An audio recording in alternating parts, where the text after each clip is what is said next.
First person I'll call is John Henneberger, co-director, Texas Low Income Housing Information Service. Okay. I ran out of... We didn't have enough space, did we? Yes, so, sir. John, welcome. Thank you, sir. And thank the members.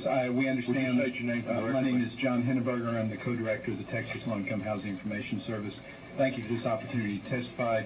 I'm here today to speak in support of the budget request of the Texas Department of Housing and Community Affairs. The Sunset Review Commission found this agency to be well-run and deserving of maintaining its status as an agency to fulfill its important functions for another 12 years.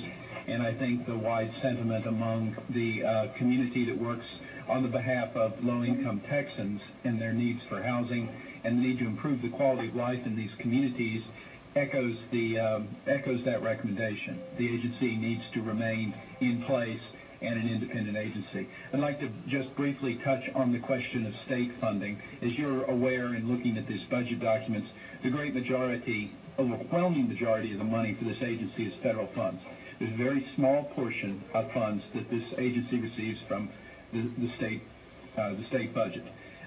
Yet those funds are quite important. As was pointed out in the situation in Dallas with these homeless funds, I beg to differ a little bit with Mr. Gober's interpretation of what happened last session regarding the legislature's allocation of those funds. The legislature, in response to the unanimous request from the 8 largest cities in the state of Texas, provided an infusion of funds for those homeless service centers that exist in those cities. Those homeless service centers are a local Texas approach to being able to deal with the problem of getting homeless people off the streets and into permanent housing and mainstreamed. Without these funds continuing to be available, with the reduction of this $20 million of funds, there will be direct reduction of services. This was not all just bricks and mortar. You can ask, and I will attempt to coordinate for the committee written materials from those 8 locations. There will be direct reduction of services. There will be more homeless people on the street. There is no doubt as a result of that. There are 2 other programs I'd like to touch on that the state funds. One is the Bootstrap program, which I think you all may be familiar with. This is a Texas approach to solving housing problems. It's not a Washington, D.C. approach, and it's one that really works. It says to people, if you will take the initiative to build your own home, put all the labor into building your own home, then the state will stand behind a loan for you to buy the materials to build the home. We have invested a large amount in the nonprofit communities in this state, including Habitat for Humanity chapters across the state, in setting up an infrastructure to be able to let people have that option to do self-help, lift yourself by your own bootstraps into housing. That the continued funding of the Bootstrap program is absolutely essential. And the final program I want to touch on briefly is the Amy Young Barrier Removal Program.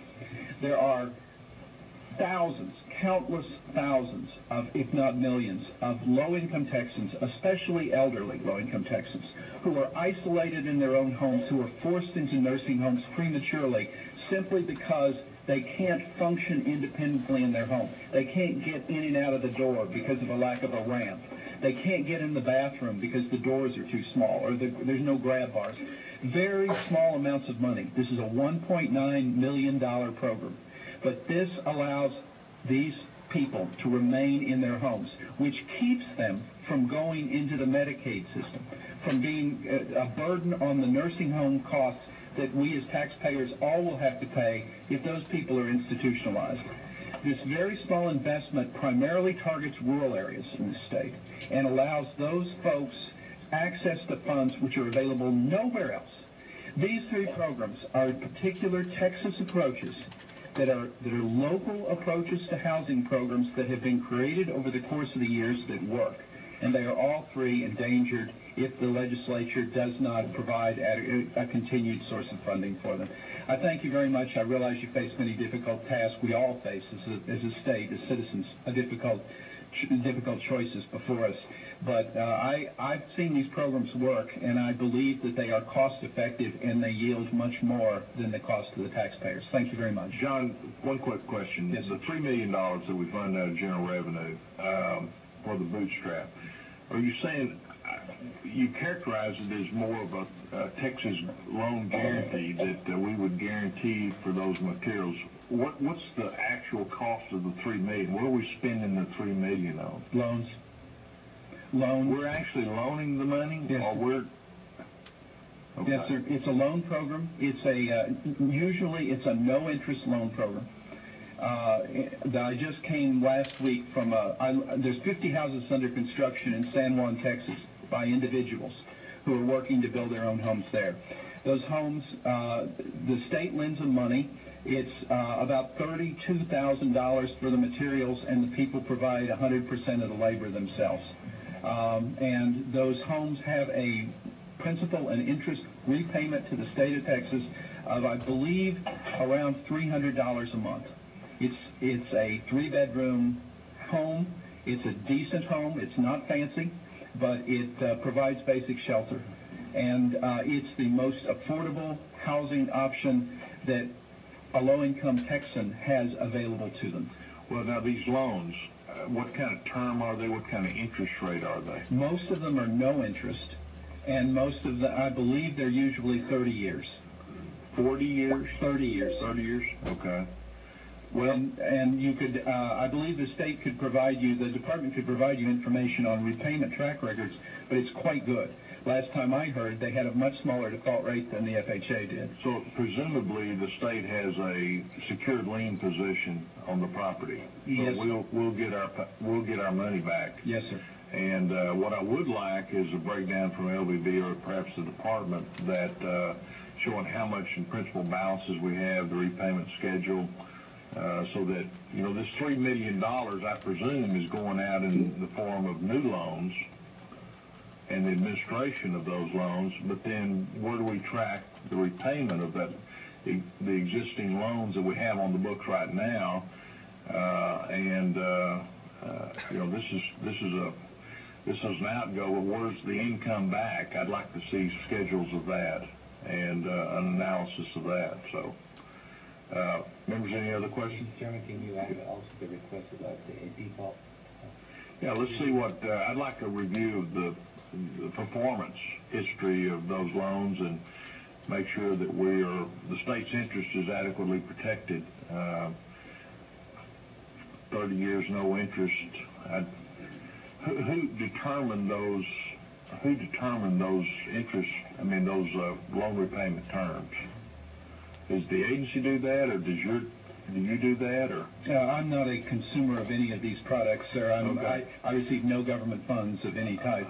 But my understanding, and I've been around a long time on this program in particular, and helped the interface between some of these community groups, habitats, and the state, and setting these up. And in essence, some of these, it was a 0%. It was intended to be an interest-free loan program from the very beginning when it was created, and that's what makes it affordable. There are families who, but for this, would be 100% in public housing, subsidized on welfare, Section 8, or other costs on a continuing cost to the taxpayer, and we are able to get them off and put them into a situation where each one of them pays property taxes and repays the loan. So it's a much more cost-effective approach than federal approaches to housing. What I'm interested in is the corpus that's coming back. I mean, obviously we have a $3 million general revenue expenditure this budget cycle. What did we have last cycle? What is coming back to the state? What are the performance measures of those loans? That's what I'd like to see where they're located. Are they strictly along the border, or is this program available in other parts of the state? I can't answer that question, sir. The program is approximately 2/3 of the funds are intended to impact the border region from Brownsville to El Paso, and then on in, I think, 100 miles or so. And the other third of the money is available statewide. Many Habitat for Humanity chapters leverage these funds with their other donations in order to create homes in Houston, in Austin, in Dallas, and other places. Well, I'd like to look at the criteria to determine this 2/3, 1/3 ratio, and whether that's statutory or policy. It's statutory. Statutory? Yes, sir. Okay. Are these primarily in coloniuses? I would say probably a third of them are in colonias, and that would be my rough estimate. So two-thirds that are, so two-thirds of these loans are going into just the border area of the state. Two-thirds of the funds are reserved. However, the funding, and this is complicated, and I don't want to take the committee's time, but the funds collapse into a statewide pool, and in essence, more than two-thirds actually end up getting, less than two-thirds actually end up getting expended on the border because of the collapse of funds. But two-thirds are initially reserved by statute for the border region, and then at a certain point in time, those funds collapse and are allowed to be used statewide. So those loans, about two-thirds, give or take a little, is in the border region. But my question is this: you said about a third of those funds are used in the coloniuses. That's my rough estimate. Yes, ma'am. About a third in the coloniuses. Is there, once again, I'm concerned about taxpayer money being spent for people who are not here legally. Is there any determination if the people who are receiving those loans are here illegally? I'm not informed as to what the criteria are regarding that. I can tell you, though, that from the standpoint of most of the organizations that administer these funds, that include Habitat for Humanity chapters across the state, no one has an interest in lending money to anybody who's not going to be here permanently. So it would be, I would defer to the department. We'll get the breakdown yes, from the agency, the criteria for that. Representative Miller. Mr. Chairman, it was my understanding that at one time you talked about the state having a secured position that these were non-recourse loans. Is that not the case? No, they're secured by a note in deed of trust, and the state can foreclose on these loans. It may not have personal liability. If they're non-recourse, it means we have a secured position on the property, but not a personal liability on the There's no house. personal liability, so if the home is destroyed, there's no liability back to it. Okay, that's what it is. I believe these loans function the same as any private loan, and for all practical purposes. Well, With the exception of no interest. Well, yes, sir. Yes, sir. Which makes... I'm trying to convince my banker of that. Well, if unfortunately, but these, keep in mind that these folks spend many hundreds of hours building this home over the course of evenings, weekends, when they're off work. The whole family's out there building a home, so they put a substantial amount of sweat equity, if you will, into the construction of that home that those of us who rely on bank financing don't have to do. Yes. Go ahead, Representative Forrest. Does the applicant have the choice to put sweat equity or pay extra out of pocket or additional funding to have someone construct it for them? No, sir. They don't build it themselves. They do not qualify for bootstrap funding. One more question. Upon the primary, I guess, owners, assuming they're single, if they pass away, does the property and the loan stay intact to whoever the beneficiary is? That's my understanding. So even if they're wealthy sons or daughters, they have a 0% loan? In theory, yes. I can tell you that over more than 10 years of watching this program and the families that qualify for this, many of them, their children have been relatively successful, gone to college and that, but these are very poor families. In the area I was talking to you about, where I saw 50 homes under construction just the other day, the average income of a family there is less than $20,000 a year, and the average family size is slightly larger than 4 persons. So this is not a windfall. This is literally a bootstrap into home ownership, tax-paying status that we do for families. And I really do believe that Texas has an obligation to come up with Texas-based solutions to these type of problems, and it is very important not to starve out what is, I think, nationally recognized as other states wish they could do this type of thing. And part of it is that we have a large pool of low-income people who are actually willing to do this, who aren't standing around waiting for the government to provide them assistance, but are actually want home ownership, they want to be part of this system, and they are willing to pick up a hammer and go build a home for themselves. It's building on that spirit in Texas, which is not present in a lot of other states. Thank you, John. Thank you, sir. Is there anybody else that'd like to testify with regard to the Texas Housing Community Affairs? Yes, ma'am.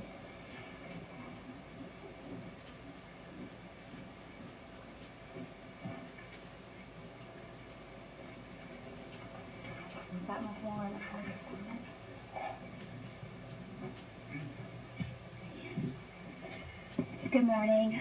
My name is Sarah Mills, and I'm with Advocacy Incorporated. I'm the policy specialist for advocacy, and we are the state's protection and advocacy organization.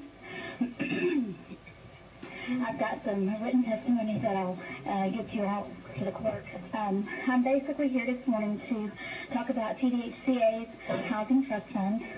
I won't take up much of your time, but to say that within the Housing Trust Fund, there is a program called the Amy Young Burial Removal Program, and it was just started this past biennium. It was given $1.5 million.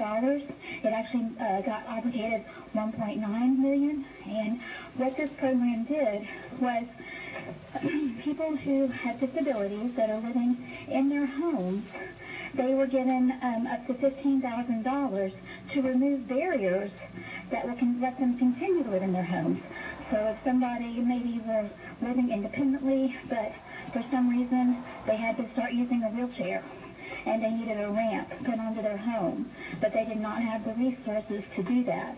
Instead of having to go to the bank to borrow money or get a lien on the home, they could go through this program and apply, and up to $15,000. It didn't have to be that much, of course, but depending on what the need is of that individual, they could get that barrier removed, thus allowing them to continue to live in the home on their own resources. And I think that with what I've seen so far proposed, with the reduction in the Housing Trust Fund, we're very nervous that this program could go away, and it's the first of its kind that allows people to not have, like I said, get a lien on the home, but to continue living thus in their home, not having to go and use any more state money, and this is more economical for them. So I'm going to leave you with some more information about that, and thank you for your time. Members, any questions? Thank you for your testimony, sir.